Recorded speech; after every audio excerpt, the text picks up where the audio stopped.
In this video, I'm going to be giving you guys 3 niches that you need to avoid as a small YouTuber or small content creator.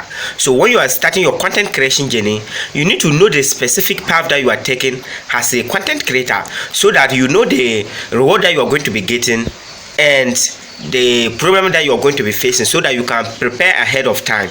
And a lot of small YouTubers, they just jump into the YouTube space, start to create content and getting into some niches, and at the end of the day they will be in the middle and they now find out that this niche is it's not a good niche that I need to be in it. So in this video, I'm going to be revealing 3 niches that you need to avoid as a small YouTuber if you are starting out on YouTube, and the reason why you should avoid those 3 niches. So all what you need to do is you need to watch this video from beginning to the end to get all the 3 niches, so that when you now take that path, you know the reason why you are taking that path, you know the consequences, and you know the reward that you are going to be getting at the end. So the first niche that I'm going to be talking about is that of traveling niche. Those who are within the traveling niche or the travel industry, or those who create content and on the travel niche, there is a lot of problems with that comes with that.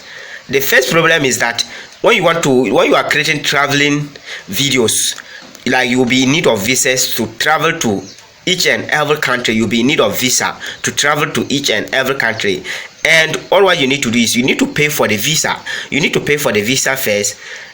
You need to apply for it, and you're going to wait for some days or months before you get your visa done.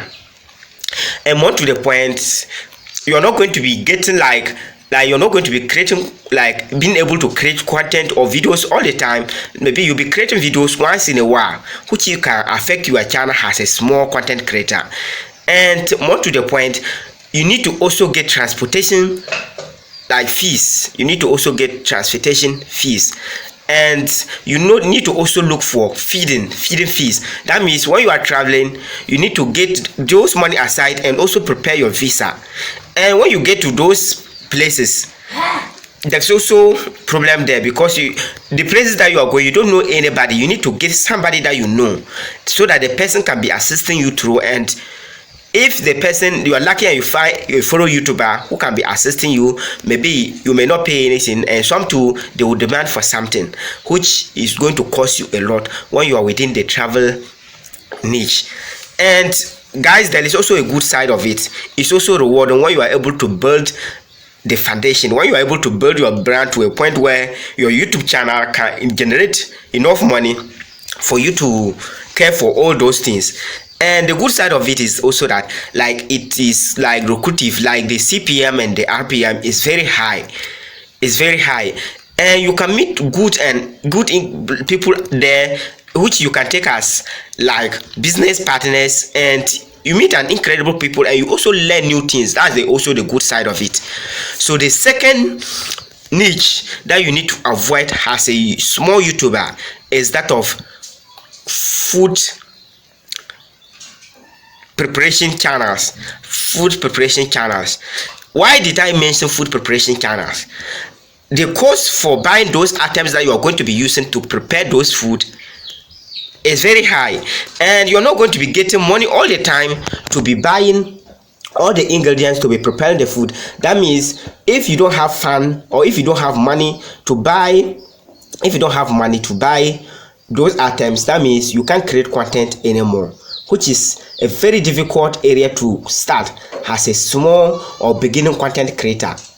And the good side is also that you're going to learn new things on the way, and you're going to get good partners with some food brands that can help you out when you are able to build your brand to a point where they know that, if they partner with you, they are going to benefit a lot. You're going to be getting stores for free, which you can be using it to create your content also for free when you are able to build your brand to some point. But be in mind that starting out is very difficult. So the third niche that you need to avoid as a small or beginning content creator is that of tech reviews. So creating content on tech like phones, computers, laptops, and big machines like this is going to cost you a lot of money, because imagine you are to make a review about a Tesla cyber track. How are you going to get the money as a small or beginning content creator? How are you going to get the money to buy that track and use it for some time so that you can give a good review about that particular track?